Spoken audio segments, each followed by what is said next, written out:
Kannappa movie review ఏంటో చూద్దాం. మన మంచు విష్ణు అన్న డ్రీమ్ ప్రాజెక్ట్ అయినటువంటి కన్నప్ప మూవీ ఈ రోజు 5,500 థియేటర్స్ లో గ్రాండ్ గా రిలీజ్ అయ్యింది. ఈ మూవీకి గనక మీరు ఎక్స్పెక్టేషన్స్ తో వెళ్ళారంటే పక్కాగా డిసప్పాయింట్ అవుతారు భయ్యా. అనవసరంగా ఈ మూవీ రన్ టైం 3 అవర్స్ పెట్టేశారు. ఒక 2 అవర్స్ లేదా 2 అవర్స్ 10 మినిట్స్ లో చూపించిన బాగుండు. అండ్ ఇది దేవుడి సినిమా అని మీరు ఫ్యామిలీతో వెళ్తే కొద్దిగా ఇబ్బంది పడవచ్చు. ఎందుకంటే ఫస్ట్ హాఫ్ లో వచ్చే సాంగ్స్ కొద్దిగా హీరో హీరోయిన్ మధ్య రొమాన్స్ అనేవి కొద్దిగా మీరు ఇబ్బంది పడే ఛాన్స్ ఉంది. ఇక మూవీ స్టోరీ గురించి వస్తే అందరికీ మాక్సిమం తెలిసే ఉంటుంది. అసలు దేవుడు అంటే ఇష్టం లేని తిన్నడు ఎలా శివభక్తుడిగా మారుతాడు అనేది ఈ మూవీ మెయిన్ కాన్సెప్ట్.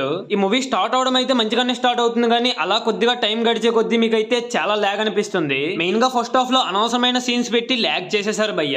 లిటరల్లీ మీరు ఎప్పుడు సెకండ్ హాఫ్ వస్తుందా అని వెయిట్ చేస్తూ ఉంటారు. ఈ మూవీకి ప్లస్ పాయింట్స్ ఏమైనా ఉన్నాయంటే బ్యాక్గ్రౌండ్ మ్యూజిక్ అండ్ సాంగ్స్ అయితే చాలా బాగున్నాయి. అండ్ ఈ మూవీ సెకండ్ హాఫ్ లో వచ్చే లాస్ట్ 30 మినిట్స్ అయితే హైలైట్ అసలు. అండ్ ఈ మూవీ మొత్తానికి గూస్ బంప్స్ వచ్చే మూమెంట్ ఏదైనా ఉంది అంటే అది అందరికీ తెలిసిందే, ప్రభాస్ అన్న ఎంట్రీకి. అప్పటి వరకు మూవీ చూసి నీరసించిపోయిన ఆడియన్స్ ఒక్కసారిగా రుద్ర అని పిలవగానే థియేటర్ మొత్తం అరుపులతో నింపేశారు. అప్పటి నుంచి మూవీని చూడడానికి కొద్దిగా ఇంట్రెస్ట్ వస్తుంది. అండ్ మంచు విష్ణు అన్న పెర్ఫార్మెన్స్ వచ్చేసరికి ఫస్ట్ హాఫ్ అంతా నార్మల్ గానే ఉంటుంది. మూవీ క్లైమాక్స్ లో వచ్చే 30 మినిట్స్ లో మాత్రం మంచు విష్ణు అన్న తన కెరియర్ బెస్ట్ పెర్ఫార్మెన్స్ ఇచ్చాడు భయ్య.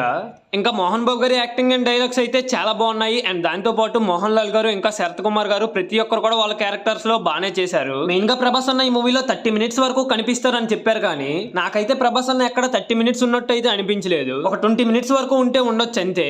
అండ్ ఫైనల్ గా మూవీ చూడొచ్చు అంటే చూడొచ్చు, అది కూడా మూవీ లాస్ట్ లో వచ్చే 30 మినిట్స్ కోసమే. అదంతా వద్దు, మూవీ సెకండ్ హాఫ్ లోనే వెళ్తామంటే చాలా బెటర్. ఇంకా సో ఇది గైస్ ఫైనల్ గా ఈ మూవీ పైన నా ఒపీనియన్ అయితే. మరి మూవీ చూసుంటే మీకు ఎలా అనిపించింది అండ్ మీరు ఎంత రేటింగ్ ఇస్తారో కామెంట్ చేయండి.